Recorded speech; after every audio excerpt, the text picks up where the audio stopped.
Box office దగ్గర పోటీ మామూలుగా లేదు. గుంటూరు కారం చిత్రం హనుమాన్ నువ్వా నేనా అనేంతలా బాక్సాఫీస్ వారైతే జరుగుతుందని చెప్పాలి. దీనికి కారణం హనుమాన్ చిత్రానికి అన్ని చోట్ల నుండి కూడా బ్లాక్ బస్టర్ టాక్ అయితే వచ్చేసింది. వసూలు ఏ రేంజ్ లో ఉన్నాయో ఈ రెండు సినిమాలవి తెలుసుకుందాం పదండి. ఈ వీడియో అందరికీ చేరేలా లైక్ చేయండి, షేర్ కూడా చేసేయండి. డే 1 హనుమాన్ చిత్రం 13,77,00,000 షేర్ అయితే అందుకున్న విషయం తెలిసిందే. గ్రాండ్ గా ఓపెన్ అయింది. డే 2కి వచ్చేసరికి అస్సలు తగ్గలేదు. ఏపీ, తెలంగాణ రెండు రాష్ట్రాలు 6 కోట్ల వసూలునైతే అందుకోగా టోటల్ ప్రపంచవ్యాప్తంగా 11,50,00,000 షేర్తో సినిమా దుమ్ము దుమారం చేసింది.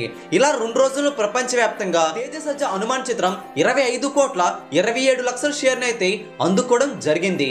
48 కోట్ల గ్రాస్ అయితే 2 రోజుల్లోనే లేపేగా ప్రశాంత్ వర్మ హనుమాన్ చిత్రం ఈజీగా 100 కోట్ల క్లబ్ లో చేరే అవకాశం పుష్కలంగా ఉందని ట్రేడ్ స్పష్టం చేసింది. మరొక 5 కోట్ల వసూలును షేర్ రూపేణా సొంతం చేసుకుంటే ఇట్ అయిపోతుంది. ఇక మహేష్ గుంటూరు కారం చిత్రం మహేష్ నటన అయితే ఆకట్టుకుంది. టాక్ అయితే కాస్త తేడాగా ఉన్నా సరే ఫ్యామిలీ ప్రేక్షకులను ఇంప్రెస్ చేస్తుంది. డే 2 బాక్స్ ఆఫీస్ వద్ద ఏపీ, తెలంగాణ రెండు రాష్ట్రాలు 9 కోట్ల వసూలును అయితే అందుకోగా టోటల్ ప్రపంచవ్యాప్తంగా గుంటూరు కారం చిత్రం రెండో రోజున 14,55,00,000 షేర్ అయితే వచ్చింది. అంటే రెండో రోజు కూడా సినిమా డీసెంట్ వసూలును అయితే అందుకుంది. డ్రాప్ అయినా కూడా 2 రోజుల్లో ప్రపంచవ్యాప్తంగా 66,85,00,000 షేర్ అయితే వచ్చింది. గ్రాస్ ఎంత బై అంటే 118 కోట్ల గ్రాస్ అయితే అందుకోవడం జరిగింది. 2 రోజుల్లోనే బాక్స్ ఆఫీస్ వద్ద 100 కోట్ల మార్కును అయితే దాటేశారు.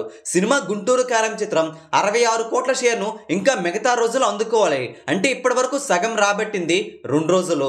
నిజంగా చెప్పాలంటే రెండో రోజు కూడా స్టడీగా వసూళ్లను అందుకుంటుందంటే అది మహేష్ కి ఫ్యామిలీ ప్రేక్షకులు ఉన్న క్రేజ్ కి నిదర్శనమని చెప్పుకోవాలి. ఈ వీడియో అందరికీ తెలిసేలా లైక్ చేయండి, షేర్ చేయండి. లేటెస్ట్ బాక్స్ ఆఫీస్ ఇన్ఫర్మేషన్ కోసం మన తెలుగు సినీ స్టార్ ఛానల్ ని సబ్స్క్రైబ్ చేసుకోండి.